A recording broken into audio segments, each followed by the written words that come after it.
بسم الله الرحمن الرحيم. الحمد لله رب العالمين والصلاة والسلام على أشرف الأنبياء والمرسلين دمانتين. السلام عليكم ورحمة الله وبركاته. waxaa ila jooga wasiirka ganacsiga iyo warshadaha Soomaaliya Mudane Cabdirashiid Maxamed Axmed. intaan wasiirka ku soo dhaweyn ereyga uu oran doono insha Allah waxaan doonayaa inaad nala wadaagtaan muuqaal ku saabsan askariyad xidigila Wafaysa oo ku dhaawacantay xilli ay shaqadeeda ku jirtay araxda ka jabtay dareenkii jirka inta hoose weyday lagu dabiibayo isbitaal ku yaala magaalada Istanbul ee dalka Turkiga.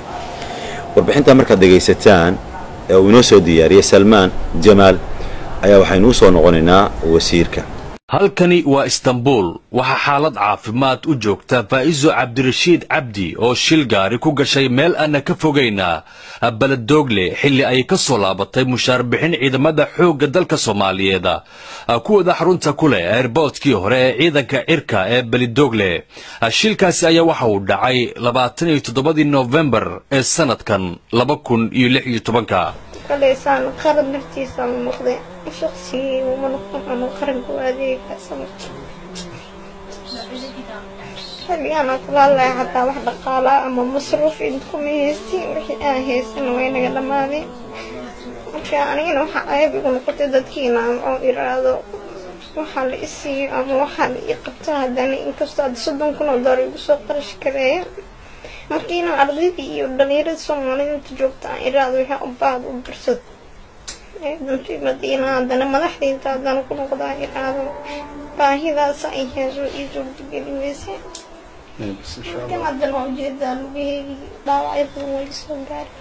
لكن داوعي ما يعني لكم داوعنا هر داوعي هر ويسون قال مسكا يرير لكن داوع وحنا يسون قال كم واي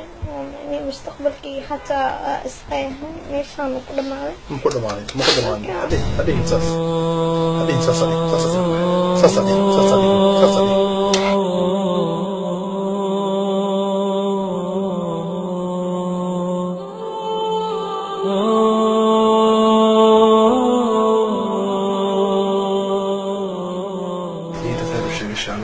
هذه وعافماده إن شاء الله يا إن شاء الله وكم حمانا يعني وقرب تاج الناس فارتي أنا وزير كنا وكل هذا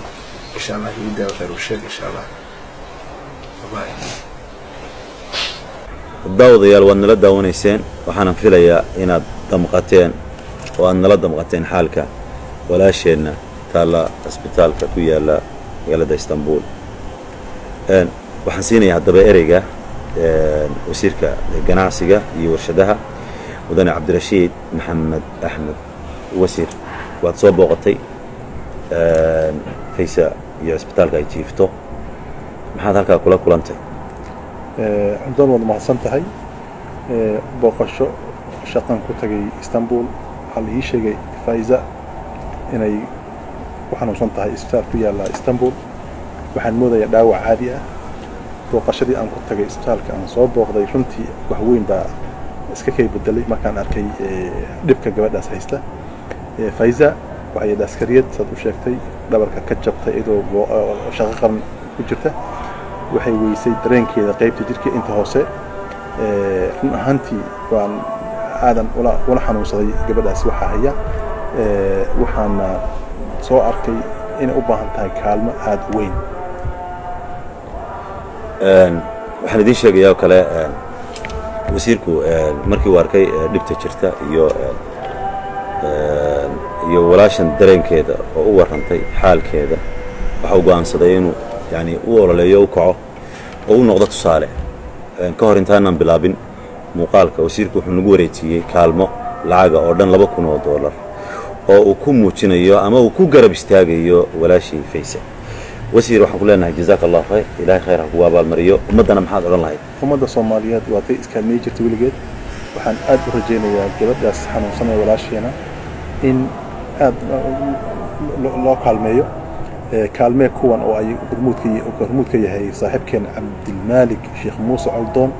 oo meelo badan u kacayna lagu kaalmeeyo in shaqadan aan maartay gabadhan u kacay lagu kaalmeeyo insha Allah aadan u rajaynayaa in loo qaban doono adayadu ma hadsan tahay باقي وايدينك أنت نداونيسه مقالدنا إن شاء الله وحنفليا إن إذن سو قاري دونان وأد لا دريمين دونتان درينك ولاشين فيسا إن شاء الله سيدك دقا إنه ولاشين يوحي تعيش هاي وقبلنا meel kastoo ay doonayso oo u arkayso in lagu dabiibi karo aynu geyno yani waxa weeyaan waana hooyo leh laba caruura oo ku dhaqan magaalada Muqdisho waad maasantiin wasiirna aad baad maasantahay ilaahay khayr ha ku waabal mariyo waad maasantiin muqaaladan waxa qaaday saaxiibkay Saciid Maxamed Abdi assalaamu calaykum waraxmatullaahi wabarakaatuh waana Muqdisho taariikhda maanta waa 7 bishii 12 ee 2006